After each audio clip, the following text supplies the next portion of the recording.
Today I'm going to show you how to make the Japanese pickled ginger you get at sushi restaurants, so stick around. The Japanese name for pickled sushi ginger is Gari, and the name is an onomatopoeia for the sound the ginger makes when you bite into it.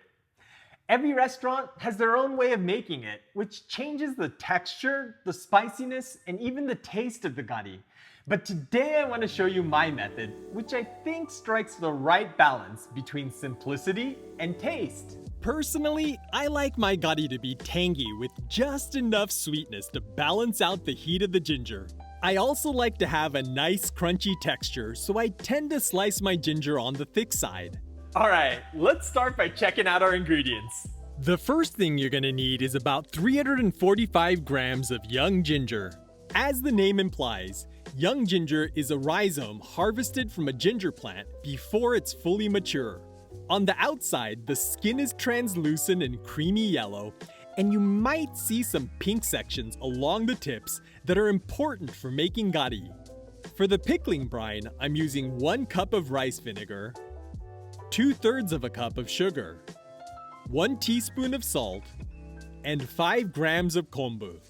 I've washed and cleaned the ginger, and I'm gonna start by cutting the pink bits off the tips of the ginger. These tend to be tough, and we're gonna be using these later, so set them aside. Next, I'm gonna break the ginger down into manageable pieces. I usually cut the bigger branches of ginger off at the base, leaving the little ones attached. Now you want to peel the ginger. The best way to do this is to use a small spoon to scrape the skin off. This lets you get into all the nooks and crannies and around the knobs.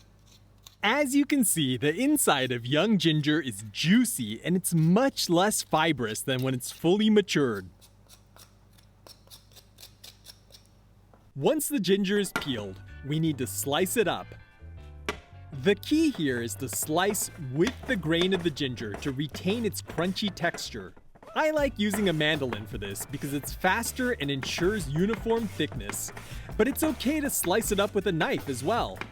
I set mine for slices about 1.5 millimeters thick, but you can make them thinner for softer and less spicy gari, or you can go thicker for something more crunchy and spicy.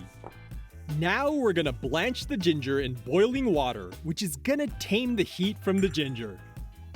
The longer you let it boil, the less spicy it's gonna be, but you don't want to overdo it or the ginger is gonna get soft. I usually let the water come back to a boil, and then I let it simmer for an additional minute. This is looking good, so let's drain the ginger. By the way, the liquid makes for a delicious ginger tea that can be served hot or cold, so be sure to hang on to it. For the pickling brine, I'm going to add the rice vinegar, sugar, salt, and konbu to a saucepan, and then I'm going to add those reserved pink ginger tips as well. Then I'm going to heat this until it's just shy of boiling. Heating the vinegar not only helps dissolve the salt and sugar, it also takes the harsh edge off of the vinegar. Be careful not to overcook it though, or you're gonna lose too much of the acidity. Do you see how vibrant the pink ginger tips have gotten? This is where gari gets its trademark pink color from.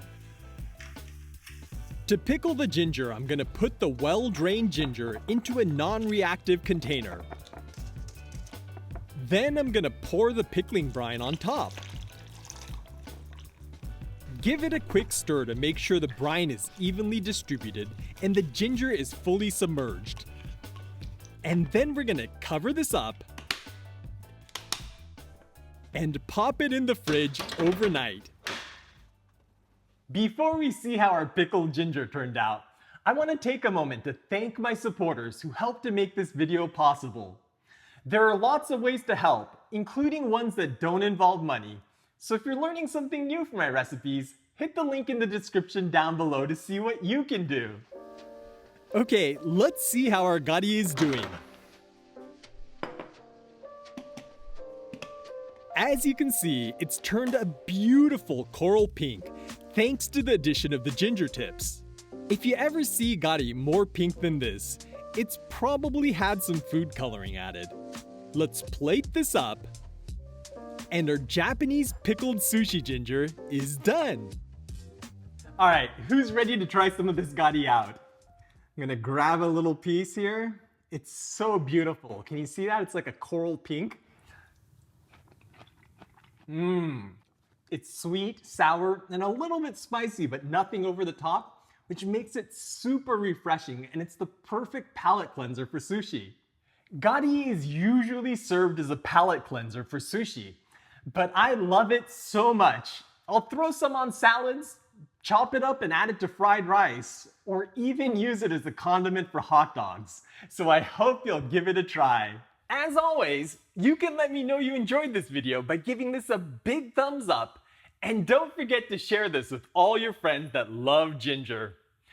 All right, I think I'm gonna go make some temaki sushi to go with my gari, and you can check out this playlist for all of my other sushi recipes.